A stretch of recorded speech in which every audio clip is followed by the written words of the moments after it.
রাধে রাধে বন্ধুরা, আজকে তোমাদের সাথে নিয়ে চলে আসলাম বৃন্দাবনের প্রথম দিনের ভিডিও। আশা করি ভিডিওটা পুরোটাই দেখো, ভালো লাগবে।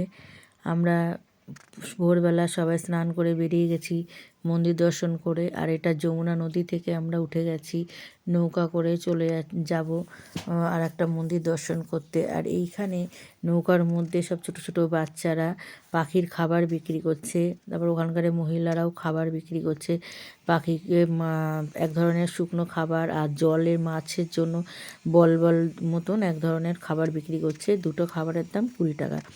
তা আমরা কিনলাম, মানে নৌকাতে যারাই উঠেছে সবাই ওই পাখিকে খাবার দেওয়ার জন্য প্রত্যেকেই কিনেছে। আর একটা নতুন বেশ অনুভব হলো যে এরকম পাখিকে খাবার দিলে খাবার খেতে খেতে যাচ্ছে, মানে জলের মধ্যে থেকে আমরা খাবার ছুঁড়ে ছুঁড়ে দিচ্ছি, সেই পাখিগুলো কত সুন্দর আনন্দ করে সে খাবারগুলো খাচ্ছে। আমি এই রকম প্রথম দেখলাম। আমি তো কলকাতার মধ্যে এরকম আমি কোনোদিন দেখিনি, বা আছে আমার ঠিক জানা নেই। তোমরা যদি জানো অবশ্যই আমাকে জানিও।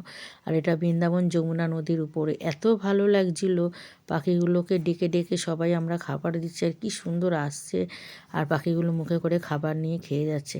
মানে একটা দারুণ অনুভূতি, দারুণ দৃশ্য, এ মুখে বলে বোঝানো যাবে না, এত সুন্দর লাগছিল।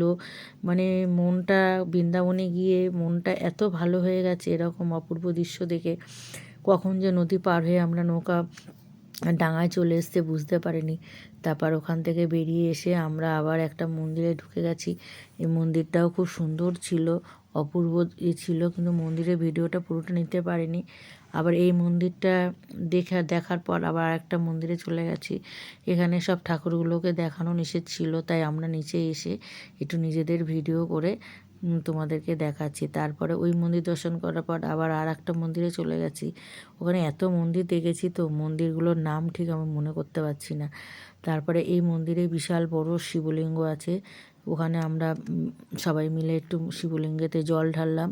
ওখানে যে মন্দিরে পুরোহিত ছিলেন তিনি বললেন, তোমরা সবাই মিলে একটা ঘটি ধরো, ঘটিতে সবাই মিলে ধরে তোমরা, উনি মন্ত্র বলছিল, আমরা জল ঢেলে দিলাম শিবলিঙ্গের মাথায়। ওম নমঃ শিবায়, বাবা মহাদেব সবাইকে ভালো রেখো। আর বৃন্দাবনে প্রতিটা মন্দিরে একটা করে শিবলিঙ্গ আছে, রাধাকৃষ্ণ তো আছেই, তার সাথে বজরংবলীও আছে। বেশ এত সুন্দর, এত সুন্দর মনোরম মানে দৃশ্য, মন্দির বা শিবলিঙ্গটা এত সুন্দর দেখেই মনটা ভালো হয়ে গেল। আর তোমরাও দর্শন করে নাও, তোমাদেরকেও একটু দেখাচ্ছি।